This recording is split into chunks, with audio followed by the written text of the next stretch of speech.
શ્રીમદ ભાગવતમ સ્કંદ ત્રીજો અધ્યાય 23. દેવહૂતિનો શોક.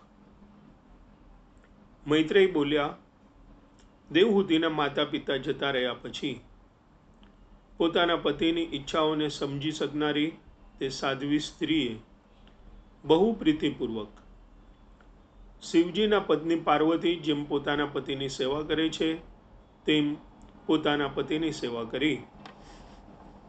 બહુ મોટા રાજવીની પુત્રી હોવા છતાં ભવાની એક ગરીબ સ્ત્રીની જેમ શિવજીની સેવા કરતી હતી. તે જ પ્રમાણે દેવહૂતિ સમ્રાટ સ્વયંભૂ મનુની પુત્રી હતી, છતાં તેણે કરદમ મુનિને પોતાના પતિ તરીકે પસંદ કર્યા.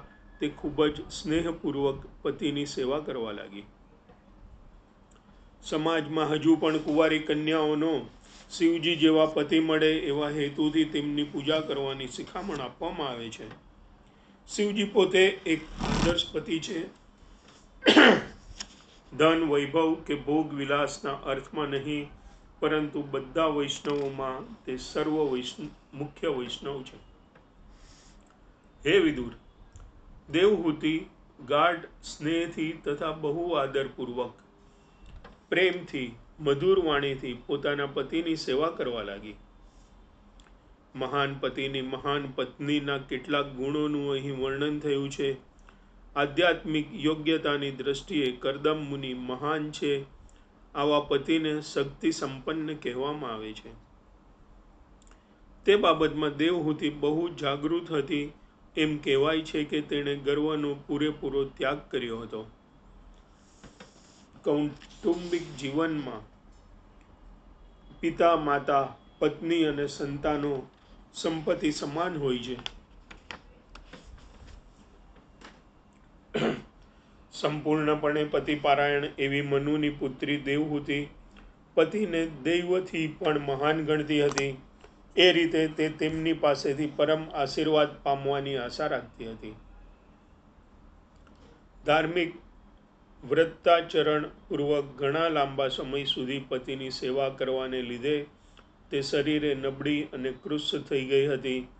દેવર્ષિઓમાં શ્રેષ્ઠ કરદમ મુનિની તેની દશા જોઈને દયા આવી. કરદમ મુનિએ કહ્યું કે રાજા ધીરાજ મનુની આદરભાવવાળી હે પુત્રી, તારી શ્રેષ્ઠ ભક્તિથી અને અતિ ઉત્તમ પ્રેમસભર સેવાથી હું આજે તારી ઉપર ઘણો પ્રસન્ન થયો છું. દેહધારી જીવોને શરીર ઘણું વહાલું હોય છે, છતાં પણ મને આશ્ચર્ય થાય છે કે તે મારી સેવા કરવા ખાતર તારા પોતાના શરીરની ઉપેક્ષા કરી છે. દેવહૂતિ કરદમ મુનિની સેવામાં જ પરોવાયેલી રહેતી હતી.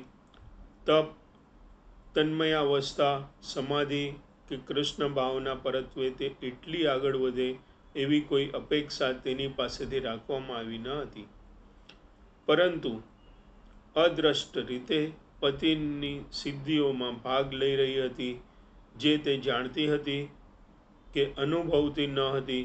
ભગવાનની આ કૃપા તેને આપોઆપ પ્રાપ્ત થઈ હતી.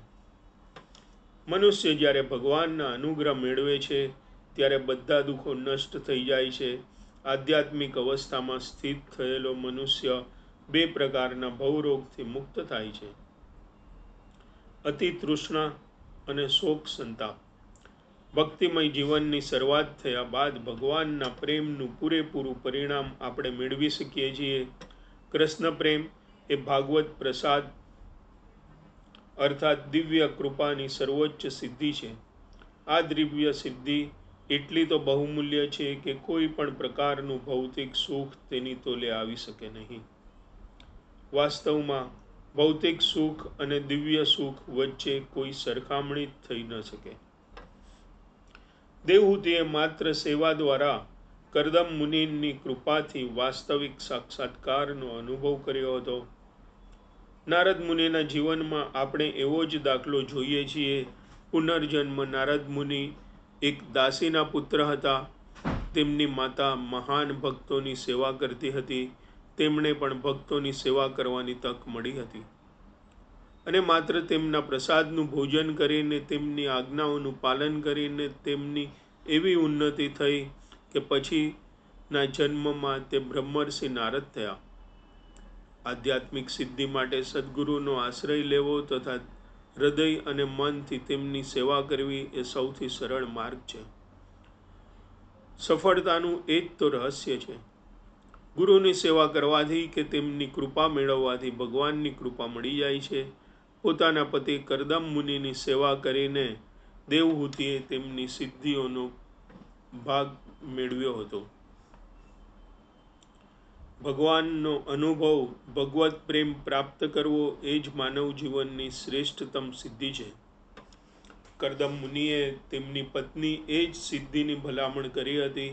તેમની પત્ની બહુ ઉચ્ચ રાજવી કુળની હતી, તેમ છતાં સદભાગ્યે તે તેના મહાન પતિને આધીન હતી. કરદમ મુનિએ તેને મનુષ્ય જીવનમાં આપી શકાય એવી સર્વોત્તમ ભેટ ભાગવત કૃપા પ્રદાન કર્યું હતું.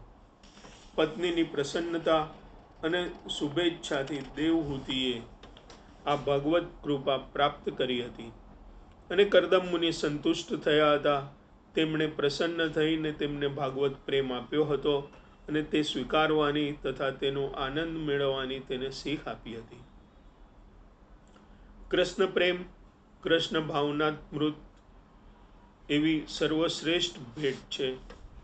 કહેવાય છે કે મનુષ્ય જો કૃષ્ણ પારાયણમાં પરોવાયેલો હોય અને ભગવાનની દિવ્ય પ્રેમ લક્ષણતા ભક્તિ કરતો હોય તો તેણે વ્રત, તપ, ધર્મ, યજ્ઞ, યોગ અને ધ્યાનના બધા નિયત કાર્યક્રમો પૂરા કરી લીધા છે એમ માની શકાય. આધ્યાત્મિક શાસ્ત્રમાં દેવહૂતિના પતિ એવા નિપુણ હતા કે તેમને માટે પ્રતિસાદ અને પ્રતિવાદ કરવા જેવું કશું હતું જ નહીં. અને જ્યારે તેમનું સ્થાન તેણે સાંભળ્યું ત્યારે તેને પાક્કો વિશ્વાસ થયો કે ભક્તિ માર્ગમાં ઘણા આગળ વધેલા હોવાથી તેમને બધી આધ્યાત્મિક સિદ્ધિ વિષયક પ્રવૃત્તિમાં ઉચ્ચતમ સ્થિતિ મેળવી લીધી હતી. જ્યારે તેણે જોયું કે તેણે સૌથી મોટી બક્ષિસ આપી રહ્યા છે ત્યારે તેને ઘણો સંતોષ થયો. ભાવનાત્મક પ્રેમથી વિહવળ થયેલી હોવાથી તે પ્રત્યુત્તર આપી શકી નહીં. પછી પ્રેમાળ પત્નીની જેમ તેણે ગદગદ વાણીથી આ પ્રમાણે કહ્યું.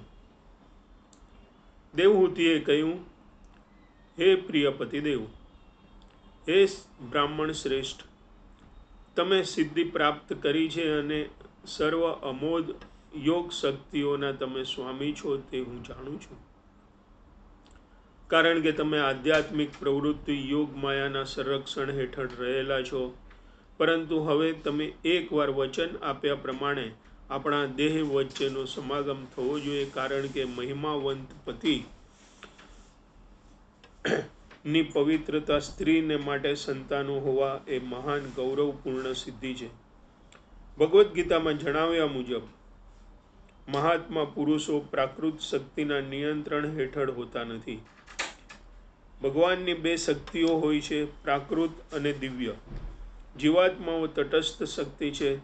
તટસ્થ શક્તિ તરીકે કોઈ મનુષ્ય પ્રાકૃત શક્તિ અથવા દિવ્ય શક્તિ ના નિયંત્રણ હેઠળ હોઈ શકે છે. કરદમ મુનિ એક મહાન આત્મા હતા, તેથી તે દિવ્ય શક્તિ હેઠળ હતા. અર્થાત ભગવાન સાથે તેમને પ્રત્યક્ષ રીતે સંબંધ હતો. એનું લક્ષણ છે કૃષ્ણ ભાવના, એટલે કે ભક્તિ યોગમાં નિત્ય પરોવાયેલા રહેવું. દેવહૂતિને આની માહિતી હતી, છતાં મુનિ સાથેના દેહ સમાગમ દ્વારા પુત્ર મેળવવા માટે તે આતુર હતી. પોતાના માતા પિતાને પતિએ આપેલા વચનની તેણે યાદ આપી. હું દેવહૂતિને ગર્ભ રહે ત્યાં સુધી જ ગૃહસ્થાશ્રમમાં રહીશ. મહાન પુરુષ એવા પતિ દ્વારા સંતાન મેળવવું એ પતિવ્રતા સ્ત્રી માટે અત્યંત ગૌરવપ્રદ હોય છે. પોતે ગર્ભ ધારણ કરે એવી ઈચ્છા હતી, તે માટે તેણે વિનંતી કરી હતી. પતિ તથા પત્નીના શારીરિક સંગમ દ્વારા ગુણોનો વિસ્તાર પામે છે. સારા મા બાપથી જન્મેલા સંતાનો મા બાપના અંગત ગુણોનો વિસ્તાર હોય છે. કંદર્પ મુનિ અને દેવહૂતિ બંને આધ્યાત્મિક રીતે જાગૃત હતા, તેથી તેણે શરૂઆતમાં જ એવી ઈચ્છા કરી હતી કે પ્રથમ તે સગર્ભ થાય અને પછી ભગવત કૃપા તથા ભાગવત પ્રેમની સિદ્ધિ વડે શક્તિ સંપન્ન થાય. ઉચ્ચ ગુણયુક્ત પતિ જેવો જ ગુણવાન પુત્ર પોતાને પ્રાપ્ત થાય એવી સ્ત્રીની મહત્વાકાંક્ષા હોય છે. કરદમ મુનિને પોતાના પતિ તરીકે પ્રાપ્ત કરવાનો અવસર મેળવવાથી તેણે શારીરિક સંગમ દ્વારા સંતાન મેળવવાની ઈચ્છા પ્રાપ્ત કરી હતી. વેદ સાહિત્ય આધ્યાત્મિક બોધથી ભરપૂર છે. એટલું જ નહીં, પરંતુ આધ્યાત્મિક પૂર્ણતાના અંતિમ ધ્યેય સાથે સાંસારિક જીવન સારી પેઠે કેમ ચલાવવું તે વિશે પણ બોધપ્રદ છે. દેવહૂતિએ તેથી વેદોક્ત પદ્ધતિ મુજબ જાતીય જીવન માટે પોતે કેવી રીતે તૈયારી કરવી તે અંગે પતિને પૂછ્યું હતું. જાતીય જીવનનો આશય ખાસ કરીને સારી સંતતિ પ્રાપ્ત કરવાનો હોય છે.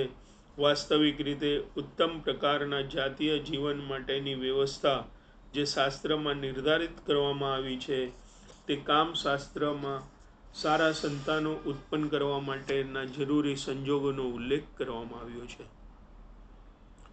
અનુકૂળ મનસ્થિતિ.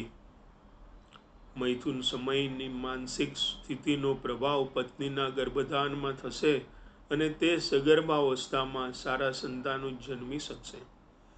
દેવહૂતિના શારીરિક લક્ષણો ખાસ નિર્દેશ કરવામાં આવ્યો છે. એનું શરીર ઘણું કૃશ થઈ ગયું હતું. તે કારણે કરદમ મુનિને તેના દેહનું આકર્ષણ થશે નહીં એવો તેને ડર સતત લાગતો હતો. પોતાના પતિને આકુષ્ટ કરવા માટે શારીરિક સ્થિતિ કેમ સુધારવી એ વિશે તેને જાણવું હતું. આયુર્વેદમાં તે વિશે ઉલ્લેખ થયો છે. સ્ત્રીનો કામવેગ જ્યારે પ્રબળ હોય ત્યારે કન્યાનો જન્મ થવાની શક્યતા છે અને પુરુષનો કામવેગ પ્રબળ હોય ત્યારે પુત્રના જન્મની શક્યતા હોય છે. દેવહૂતિ કામશાસ્ત્રમાં જણાવેલી વ્યવસ્થા દ્વારા પતિની કામેચ્છા વધારવા ઈચ્છતી હતી. તે રીતે પતિ તેને બોધ આપે તેવી તેની ઈચ્છા હતી. તેણે અનુકૂળ આવાસની ગોઠવણ કરવા માટે પણ તેના પતિને વિનંતી કરી હતી, કારણ કે જે આશ્રમમાં કરદમ મુનિ રહેતા હતા તે સાદો અને સંપૂર્ણપણે સત્વગુણી હતો. તેથી તેના હૃદયમાં કામવેશ જાગે એવી શક્યતા નહિવત હતી. મૈત્રેય બોલ્યા, હે વિદુર, પોતાની વાલી પત્નીનું પ્રિય કરવાની ઈચ્છાથી કરદમ મુનિએ પોતાની યોગ શક્તિ વધારી ને તે જ પ્રમાણે તે ક્ષણે ઈચ્છા મુજબ પ્રવાસ કરી શકે તેવો હવાઈ મહેલ ઉત્પન્ન કર્યો. કરદમ મુનિ સંપૂર્ણપણે યોગ સિદ્ધ પુરુષ હતા. સાચી યોગ સાધનાને પરિણામે 8 પ્રકારની સિદ્ધિઓ થાય છે. યોગી સૂક્ષ્મથી પણ સૂક્ષ્મ થઈ શકે છે, ભારેથી પણ ભારે, હળવાથી પણ હળવો થઈ શકે છે, તેની મરજીમાં આવે તે મેળવી શકે છે, તે એક ગ્રહ પણ ઉત્પન્ન કરી શકે છે, તે ગમે તેની ઉપર પ્રભાવ જમાવી શકે છે, વગેરે.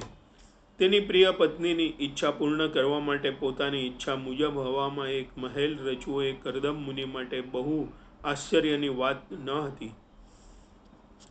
તે મહેલની રચના અદ્ભુત હતી. તેમાં બધા પ્રકારના રત્નો જડેલા હતા. કિંમતી રત્નોના થાંભલાથી તે શોભતો હતો અને બધી ઈચ્છાઓને પૂર્ણ કરવાની તેનામાં ક્ષમતા હતી. તેમાં દરેક જાતનું રાચ રચેલું તથા ધન વૈભવ હતા જે ઉત્તરોત્તર વૃદ્ધિ પામતા હતા. કરદમ મુનિએ અવકાશમાં જે કિલ્લો ઉત્પન્ન કર્યો હતો તેને હવાઈ કિલ્લો કહી શકાય, પરંતુ તેની યોગની ગૃઢ શક્તિથી કરદમ મુનિએ સાચે જ આકાશમાં એક વિશાળ કિલ્લાની રચના કરી હતી. આપણી નબળી કલ્પના શક્તિને આકાશમાં કિલ્લો એક અશક્ય લાગે. જો પરમેશ્વર ભગવાન લાખો હવાઈ કિલ્લા ધરાવતા અનેક ગ્રહલોક સર્જી શકે તો કરદમ મુનિ જેવા સિદ્ધ યોગી સહેલાઈથી એક હવાઈ કિલ્લાની રચના કરી શકે છે. ભગવાન કૃષ્ણે તેમની 16,108 પત્નીઓ માટે રચાયેલા મહેલો આવા રત્નજડિત હતા કે રાત્રિના સમયે પણ ત્યાં દીવાના પ્રકારની જરૂર પડતી ન હતી. તે મહેલ બધી જરૂરી સાજ સરંજામથી સુજ્જ હતો અને બધી જ ઋતુઓ માટે સુખદ હતો. તે ચારે તરફ ધજા તોરણો અને વિવિધ રંગી કળા કારીગરી અને સાધનોથી ભરપૂર હતો. મધુર ગુંજારવ કરતા ભમરાઓને આકર્ષાતી મોહક પુષ્પોની માળાથી તથા સુતરાઉ રેશમી અને જુદા જુદા કાપડના સુંદર વસ્ત્રોથી પણ સુશોભિત કરેલો હતો. તે મહેલ 7 મજલાઓમાં અલગ અલગ ગોઠવેલી શૈયાઓ, પલંગો, પંખાઓ અને આસનોથી મોહક લાગતો હતો. દિવાલો ઉપર ઠીક ઠેકાણે રાખેલી કલામય શિલ્પકૃતિઓ તેમાં સૌંદર્યના વધારો કરતી હતી. પ્રવેશ દ્વારે પરવાડાના ઉમરાથી હીરા જડેલા બારણા તે મહેલ બહુ જ સુંદર દેખાતો હતો. ઇન્દ્ર નીલમણીના તેના શિખરો સુવર્ણના કળશોથી શોભતા હતા. તેની હીરાની ભીતોમાં ઉમદા માણેક જડેલા હતા, તેથી તે મહેલ જાણે કે આંખોવાળો હોય તેમ જણાતો હતો. અદ્ભુત ચંદરવા અને બહુમૂલ્ય સોનાના દરવાજાથી તે સુસજ્જ હતો. મહેલમાં સ્થળે સ્થળે જીવંત હંસો તથા કબૂતરોના ટોળે ટોળા દેખાતા હતા, તેમજ બનાવટી હંસો અને કબૂતરો પણ હતા. એ રીતે તે મહેલ પક્ષીઓના કલરવથી ગાજતો હતો.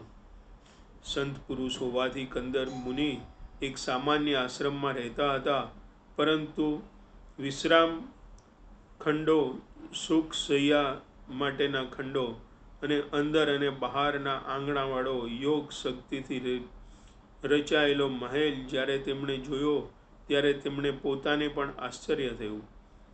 પત્નીની વિનંતીથી કંદર મુનિ જેવા ભક્ત પોતાની યોગ શક્તિ વડે આવું આશ્ચર્ય દાખવ્યું હતું, પરંતુ જ્યારે આ સમૃદ્ધિ રજૂ થઈ ત્યારે તેમને પોતાને જ સમજાયું નહીં કે આવું ઐશ્વર્ય શ્રી રીતે પ્રગટ કરી શકે. જ્યારે યોગીની શક્તિ પ્રદર્શિત થાય છે ત્યારે યોગી પોતે જ કેટલીક વાર આશ્ચર્ય પામે છે. જ્યારે તેમણે દેવહૂતિને વિશાળ અને વૈભવશાળી મહેલની ખિન્ન હૃદયે જોતી જોઈ ત્યારે કંદર મુનિ તેના ભાવોને જાણી ગયા, કારણ કે તેઓ કોઈના પણ હૃદયને સમજી શકતા હતા. આથી તેઓએ પોતે પોતાની પત્નીને આ મુજબ કહ્યું: હે પ્રિય દેવહૂતિ, તું બહુ ભય પામેલી દેખાય છે. ભગવાન વિષ્ણુએ પોતે નિર્માણ કરેલા આ બિંદુ સરોવરમાં પ્રથમ તું સ્નાન કર, જે મનુષ્યની સઘળી મનોકામનાઓ પૂર્ણ કરનારું છે, અને ત્યાર પછી આ વિમાનમાં ચડી જા. તીર્થ સ્થળે ત્યાં જળમાં સ્નાન કરવાની પ્રણાલી છે. વૃંદાવનમાં લોકો યમુના નદીમાં સ્નાન કરે છે. પ્રયાગ જેવા બીજા સ્થળોમાં તેઓ ગંગા સ્નાન કરે છે. તીર્થ સ્થળોમાં સ્નાન કરવાથી ઈચ્છાઓ પૂર્ણ થાય છે. કરદમ મુનિએ તેમની સાધ્વી સ્ત્રીને બિંદુ સરોવરમાં સ્નાન કરવાની સલાહ આપી, જેથી તેને પહેલા જેવું સૌંદર્ય અને દેહક્રાંતિ પ્રાપ્ત થાય. કમળ જેવા નેત્રોવાળી દેવહૂતિએ પતિની આજ્ઞા સ્વીકારી. તેના માથે જટા જેવા થયેલા વાળને લીધે તે બહુ આકર્ષક લાગતી ન હતી. એમ જણાય છે કે દેવહૂતિના વાળ ઘણા વર્ષો સુધી ઓળ્યા વગરના રહ્યા હોવાથી ગૂંચવાઈ ગયા હતા. બીજા શબ્દોમાં કહી શકાય કે પતિ સેવામાં તત્પર રહેલા તેણે પોતાના શરીરના વસ્ત્રો તથા સુખ સગવડોની ઉપેક્ષા કરી હતી. તેણે સરસ્વતી નદીના પવિત્ર જળાશય એવા બિંદુ સરોવરમાં સ્નાન અર્થે પ્રવેશ કર્યો. સરોવરની અંદરના એક ઘરમાં તેણે 1000 કન્યાઓ જોઈ, અને તે નવ યૌવનાઓ હતી અને કમળ જેવી સુગંધ ધરાવતી હતી. તેને જોઈને કન્યાઓ સહસ ઊભી થઈ ગઈ અને હાથ જોડીને કહેવા લાગી, અમે તમારી દાસીઓ છીએ. અમે તમારે સારું શું કરી શકીએ તે કૃપા કરીને કહો. દેવહૂતિ પ્રત્યે બહુ આદરભાવ રાખનારી તે કન્યાઓ તેને આગળ કરી મેઘા તેલ, ઉટણ વગેરેથી તેને સ્નાન કરાવ્યું, અને ત્યારબાદ પહેરવા માટે તેમણે ઝીણા નવા સ્વચ્છ વસ્ત્રો આપ્યા. તે કન્યાઓએ પછી તેને અતિ ઉત્તમ બહુમૂલ્ય ઝગમગતા ઘરેણાંથી શણગારી. ત્યારબાદ તેને બધા ઉત્તમ ગુણોથી યુક્ત એવા અન્નનું ભોજન કરાવ્યું અને પીવા માટે મધુર આસવ આપ્યો. આસવ આયુર્વેદ ઔષધિયુક્ત પીણું છે અને શરીરની તંદુરસ્તી સુધારવા તે વપરાય છે. ત્યાર પછી તેણે અરીસામાં પોતાનું પ્રતિબિંબ જોયું. તેનું શરીર સંપૂર્ણ રીતે મેલ વગરનું થયું હતું. તેને પુષ્પમાળા પહેરાવી હતી. તેણે સ્વચ્છ વસ્ત્રો ધારણ કર્યા હતા. તિલકના શુભ ચિહ્નોથી તે શોભતી હતી. દાસીઓ બહુમાનપૂર્વક તેની સેવા કરતી હતી. અલંકારોથી તેના શરીરને સંપૂર્ણ રીતે શણગારેલું હતું. લોકેટ સાથેના સોનાના હાર તેણે ધારણ કર્યા હતા. તેના કાંડા ઉપર બંગડીઓ હતી અને પગે સોનાના રણકતા ઝાંઝર હતા. શુભ પદાર્થોમાં કેસર, કુમકુમ અને ચંદનનો સમાવેશ થાય છે. સ્નાન કરતા પહેલા સરસવના તેલમાં તે મિશ્રિત કરેલા હળદર જેવા બીજા દ્રવ્યો આખા શરીરને ચોળવામાં આવે.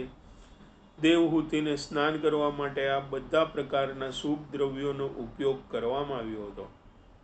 સુંદર દંત પંક્તિ અને મોહક ભ્રમરોથી તેનું મુખ ચમકતું હતું. મનોહર સ્નિગ્ધ ખૂણા ધરાવતી અને તેની આંખો કમળની કળીઓના સૌંદર્યનો પરાભવ કરતી હતી અને તેના ચહેરા તેની આસપાસ કાળા વાંકડિયા વાળ હતા. જ્યારે તેણે ઋષિઓમાં શ્રેષ્ઠ અને અત્યંત પ્રિય એવા મહાન પતિ કર્દમ મુનિનો વિચાર કર્યો, ત્યારે બધી દાસીઓ સહિત તે દેવહૂતિ જ્યાં કર્દમ મુનિ હતા ત્યાં તત્કાળ ઉપસ્થિત થઈ ગયા. પતિની સમક્ષ તેને પોતાને 1000 દાસીઓથી ઘેરાઈને હાજર રહેલી જોઈને તેમની યોગ શક્તિ નજરો નજર જોઈને તેને આશ્ચર્યચકિત થઈ ગઈ. રાજવી કુંવારી તરીકે તેનું મૂળ સૌંદર્ય તેણે ફરીથી મેળવી લીધું હતું. 1000 ગાંધર્વ કન્યાઓ તેની સેવામાં હાજર હતી. હે શત્રુહંતા, તેના પ્રત્યેનો તેમનો પ્રેમ ભાવ વધ્યો અને મુનિએ તેને હવાઈ મહેલમાં બેસાડી. લગ્ન થયા પછી જ્યારે કંદર્પ મુનિ સેવામાં પરોવાઈ ગઈ ત્યારે રાજકન્યાને છાજે તે રીતે પોતાના શરીરની સંભાળ રાખવામાં તેણે બેદરકારી કરી હતી. આવી સંભાળ રાખવા માટે સાધનોનો અભાવ હતો. તેના પતિ એક પર્ણકુટીમાં રહેતા હતા. તે સદા તેમની સેવામાં તત્પર રહેતી હોવાથી તેનું રાજવી સૌંદર્ય જતું રહ્યું હતું. તે એક સામાન્ય દાસી જેવી થઈ ગઈ હતી. હવે કંદર્પ મુનિના યોગ શક્તિના પ્રભાવથી ગાંધર્વ કન્યાઓએ તેને સ્નાન કરાવ્યા પછી તેનું સૌંદર્ય પાછું મેળવ્યું હતું. મહેલ આકાશમાં હતો, તેથી આ શ્લોકમાં પૂર્ણ ચંદ્ર અને તારાઓની તુલના બહુ સુંદર છે. કંદર્પ મુનિ પૂર્ણ ચંદ્ર જેવા દેખાતા હતા. તેમની પત્નીની બાજુમાં રહેલી કન્યાઓ તારા જેવી દેખાતી હતી. પૂનમની રાતે તારાઓ અને ચંદ્ર મળીને બહુ સુંદર નક્ષત્ર મંડળ રચે છે. તે જ પ્રમાણે આકાશમાંના તે હવાઈ મહેલમાં પત્ની તથા તેની આસપાસ રહેલી સુંદર કન્યાઓ સાથે તે કંદર્પ મુનિ પૂનમની રાત્રિના ચંદ્ર અને તારાઓ જેવા દેખાતા હતા. તે હવાઈ મહેલમાં બેસીને તેણે મેરુ પર્વતની રમણીય ખીણમાં પ્રવાસ કર્યો. તે ખીણ કામને ઉત્તેજિત કરનાર શીતળ, મંદ અને સુગંધી પવન લહેરીઓથી સુંદર થઈ હતી. આ ખીણમાં સુંદર સ્ત્રીઓથી વીંટળાયેલા અને સિદ્ધિઓ વડે સ્તુતિ કરેલા દેવોના ધન ભંડારી કુબેર સામાન્યતઃ વિહાર કરે છે. કંદર્પ મુનિ પણ પોતાની પત્ની તથા સુંદર રમણીઓ સાથે ત્યાં ગયા અને ઘણા વર્ષો સુધી ત્યાં તેમનો વિહાર કર્યો. વિશ્વની જુદી જુદી દિશાઓના લોકપાલો એવા 8 દેવોમાં એક કુબેર લોકપાલ છે અને 8 દિશાઓના દેવ આ પ્રમાણે છે. ઉત્તરમાં કુબેર, દક્ષિણમાં યમદેવ, પૂર્વમાં ઇન્દ્ર અને પશ્ચિમમાં વરુણદેવ, ઉત્તર પશ્ચિમના વાયુદેવ અને દક્ષિણ પૂર્વમાં અગ્નિ. આ રીતે 8 દિશાઓમાં 8 દેવોનું પ્રભુત્વ છે. આ બધા દેવો સૂર્ય તથા પૃથ્વીની વચ્ચે કોઈ સ્થળે આવેલા મેરુ પર્વતની ખીણમાં વિહાર કરે છે. હવાઈ મહેલમાં બેસીને કંદર્પ મુનિએ 8 દિશાઓમાં પ્રવેશ કર્યો, જેનું નિયમન ઉપરયુક્ત વર્ણન મુજબ જુદા જુદા દેવો કરે છે. જેમ દેવો મેરુ પર્વત ઉપર વિહાર અર્થે જાય છે, તે જ પ્રમાણે વિહાર કરવા માટે તેઓ ત્યાં ગયા. મેરુ પર્વતના તે ભાગમાં તેમણે અનેક વર્ષો સુધી વિષય સુખ ભોગવ્યું હતું અને સિદ્ધ પ્રાપ્ત કરેલા અનેક સિદ્ધ પુરુષોએ તેમના વિષય ભોગના વખાણ કર્યા હતા, કારણ કે તેનો આશય વિશ્વના કલ્યાણ માટે ઉત્તમ સંતાન ઉત્પન્ન કરવાનો હતો. દેવો વસે છે તે ગ્રહલોક પોતાની ભ્રમણ કક્ષામાં મર્યાદિત હોય છે, પરંતુ કરદમ મુનિ પોતાની યોગ શક્તિથી કોઈ પણ જાતના મર્યાદા વગર વિશ્વની બધી જ દિશાઓમાં પ્રવાસ કરી શક્યા હતા. જે રીતે હવા રોકટોક વગર ગમે ત્યાં જઈ શકે છે, તેમ કરદમ મુનિએ અનિયંત્રિતપણે વિશ્વની બધી જ દિશાઓમાં પ્રવાસ કર્યો હતો. કરદમ મુનિ જેવા મહાન ભક્ત માટે કશું જ અસાધારણ અને અસંભવ નથી. તે બદ્ધ જીવની અવસ્થાને પાર કરી ગયા હતા. સર્વ ભૌતિક મર્યાદાઓથી તે પરે થઈ ગયા હતા. પોતાની પત્નીને સમગ્ર ભૂમંડળ તથા અનેક આશ્ચર્યવાળી વિવિધ રચનાઓ બતાવીને મહાયોગી કરદમ મુનિ પોતાના આશ્રમમાં પાછા આવ્યા. વિશ્વની 8 દિશાઓમાં અલગ અલગ ગ્રહ વહેંચાયેલા છે. તેઓમાં દરેક ગ્રહ અદ્ભુત છે અને દરેક ગ્રહલોક પોતાના હવામાનની વિશિષ્ટ અસરો તથા વિશિષ્ટ પ્રકારના નિવાસીઓ ધરાવે છે અને ઋતુઓમાં સૌંદર્ય સહિત બધી જ બાબતે સુસજ્જ હોય છે.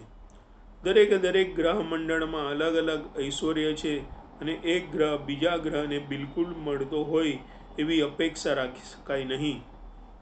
ભગવત કૃપાથી પ્રવૃત્તિના નિયમો વડે દરેક ગ્રહ અલગ અલગ રીતે બનેલો છે અને જુદા જુદા અદ્ભુત વિશિષ્ટ લક્ષણો ધરાવે છે. પત્ની સાથે પ્રવાસ કરતી વખતે આવા બધા આશ્ચર્યો કરદમ મુનિએ જાતે અનુભવ્યા હતા, છતાં તે પોતાના સામાન્ય આશ્રમમાં પાછા આવી શક્યા. તેમણે પોતાની રાજકુમારી પત્નીને બતાવી દીધું કે પોતે આશ્રમવાસી હોવા છતાં યોગ બળે તે ગમે ત્યાં જવાની અને ગમે તે કરવાની પોતાની શક્તિ ધરાવતા હતા. કરદમ મુનિ ની જેમ જો કોઈ મનુષ્ય વિશ્વ પ્રવાસ કરી શકે અને અદ્ભુત કાર્યો બતાવી શકે, તો પણ તે ભગવાનની તોલે આવી શકે નહીં. કોઈ પણ બદ્ધ જીવ અથવા તો મુક્ત આત્મા ભગવાનના સામર્થ્ય અને અકલ્પ્ય શક્તિને પહોંચી શકતો નથી. કરદમ મુનિના કાર્યો દ્વારા આપણે સમજી શકીએ છીએ કે તેમનું યોગ સામર્થ્ય ઘણું વધારે હોવા છતાં ભગવાનના તે ભક્ત રહ્યા હતા અને દરેક જીવાત્મા એ જ સાચી અવસ્થા છે. પોતાના આશ્રમે આવ્યા પછી તેમણે પોતાના સ્વરૂપના 9 વિભાગ કરી ને મૈથુન માટે ઉત્કંઠતા ધરાવતી તેમની મનુપુત્રી દેવહૂતિને વિષય સુખ આપ્યું. તે રીતે તેમણે તેની સાથે અનેક વર્ષો સુધી સુખ ભોગવ્યું, છતાં તે સમય એક ક્ષણની જેમ જ પસાર થઈ ગયો. તે હવાઈ મહેલમાં પોતાના સુંદર પતિના સહવાસમાં કામ વાસના વધારનારી ઉત્તમ શૈયામાં રહેલી દેવહૂતિને કેટલો વખત પસાર થઈ ગયો તેનો તેને ખ્યાલ કે અણસાર પણ આવ્યો નહીં. શક્તિ સંપન્ન કરદમ મુનિ દરેકના અંતરને જાણનારા હતા અને કોઈની જે કાંઈ પણ ઈચ્છા હોય તે પરિપૂર્ણ કરી શકતા હતા. ચેતન આત્માનું જ્ઞાન ધરાવનાર તેઓ તેને દેવહૂતિનું પોતાનું અર્ધાંગ સમજતા હતા. પોતાનું 9 સ્વરૂપોમાં વિભાજન કરી ને તેમણે દેવહૂતિને 9 વીર્યસ્ત્રાવ કરીને ગર્ભાધાન કર્યું. ત્યાર પછી દેવહૂતિએ 9 પુત્રીઓને જન્મ આપ્યો, જે બધી જ સર્વાંગ સુંદર અને લાલ કમળ જેવી સુવાસ ધરાવતી હતી. જ્યારે તેણે પતિને ગ્રહ ત્યાગ કરતા જોયા ત્યારે તેણે બહારથી સ્મિત કર્યું, પરંતુ હૃદયમાં વ્યાકુળ થઈને તે દુઃખી થઈ ગઈ. કરદમ મુનિએ તેમના યોગ બળ વડે બહુ જ થોડા વખતમાં ઘર સંસારનું કામકાજ પૂરું કર્યું હતું. હવા મહેલની રચના, સુંદર કન્યાઓના સંગમાં પત્નીની સાથે વિશ્વભરમાં પ્રયાસ અને બાળકો ઉત્પન્ન કરવાનું કામ તેમને પૂર્ણ કર્યું હતું. હવે પત્નીના ગર્ભધાન કર્યા પછી આત્મ સાક્ષાત્કારના બળે સાચા પ્રયોજન અર્થે ગ્રહ ત્યાગ કરીશ એવા પોતાના વચન પ્રમાણે તેઓ જવા માટે તત્પર થયા હતા. પતિને જવા માટે તૈયાર થયેલા જોઈને દેવહૂતિ બહુ વ્યાકુળ થઈ ગઈ હતી, પરંતુ પતિના સંતોષ ખાતર તે સ્મિત કરી રહી હતી. જે મુખ નીચે રાખીને ઊભી હતી અને મણીના જેવા નખના તેજથી દીપના તેના પગ વડે જમીન ખોતરવા લાગી. નીચે નમાયેલા મસ્તકે આંખમાં આવતા આંસુને રોકીને ધીમેથી પણ મોહક વાણીથી કહેવા લાગી. દેવહૂતિએ કહ્યું, હે મારા સ્વામી, આપે મને આપેલા સઘળા વચનો પૂર્ણ કર્યા છે, છતાં હું તમારી શરણાગત છું. આપે આપની યોગ શક્તિથી બધા જ પ્રકારના ભૌતિક સુખો મને આપ્યા છે, અને હવે જ્યારે તમે બધું છોડીને જવા તૈયાર થયા છો, ત્યારે છેલ્લું વરદાન એવું આપવું જોઈએ કે જેથી હું આ ભૌતિક અને બદ્ધ જીવનથી મુક્ત થઈ શકું. દેવહૂતિ પોતાના ઋણ પોતે અદા કરવું જોઈએ એ દ્રષ્ટિથી પરિસ્થિતિનો વિચાર કરવામાં આવે તો પણ પોતે જતા રહે તે પહેલાં પત્નીને એક પુત્ર પ્રાપ્ત થાય તેવું તેમણે કરવું જોઈએ. પતિ થોડા દિવસ માટે અથવા તો ઓછામાં ઓછું એક પુત્રના જન્મ થતાં સુધી ઘેર રહે એવી વિનંતી પરોક્ષ રીતે દેવહૂતિએ તેમને કરી હતી. મેં જે આપની સાથેનો નિકટનો સંબંધ કેળવ્યો છે તે તાદામ્ય સાધેલો છે અને તે મને બધા ભયમાંથી મુક્ત કરો. તેની દલીલ એ હતી કે મહાન પતિનો મહિમા તે જાણતી હતી, તો પણ તેમનું શરણ લેવાને કારણે ભૌતિક બંધનોમાંથી તેનો ઉદ્ધાર થવો જોઈએ. મહાન પુરુષનો સંગ ઘણો મહત્વપૂર્ણ હોય છે. ખરેખર તો તે એક મહાન પુરુષના સંગમાં રહી હતી. હવે તે આ જાણી ચૂકી હતી અને પોતાના મહાન પતિના સત્સંગનો લાભ લેવા તે ઈચ્છતી હતી.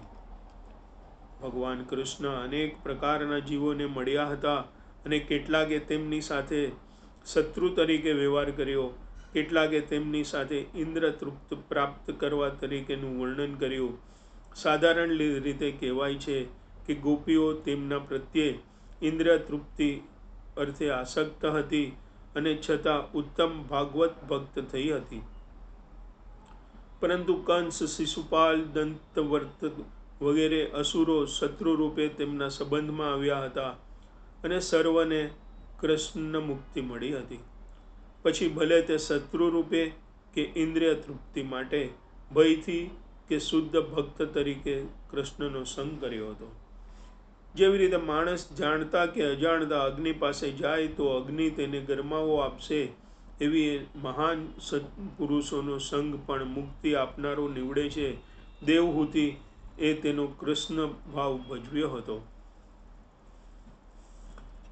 મારા સ્વામી, હું ખરેખર ભગવાનની દુસ્તર માયા શક્તિથી દ્રઢપણે છેતરાઈ ગઈ છું, કારણ કે ભવબંધનમાંથી મુક્ત આપનાર આપનો સંગ મેળવેલો હોવા છતાં મેં આવી મુક્તિનો પ્રયાસ કર્યો નહીં. વાસ્તવમાં ભ્રામક માયા શક્તિ તો દરેક મનુષ્યને છેતરી રહી છે. ભૌતિક સિદ્ધિ એ તો ખરેખર કંઈ સિદ્ધિ છે જ નહીં, કારણ કે ભૌતિક વરદાનથી માણસ મોહ પામ્યો કે તે વધુ ને વધુ બંધનમાં ફસાતો જાય છે.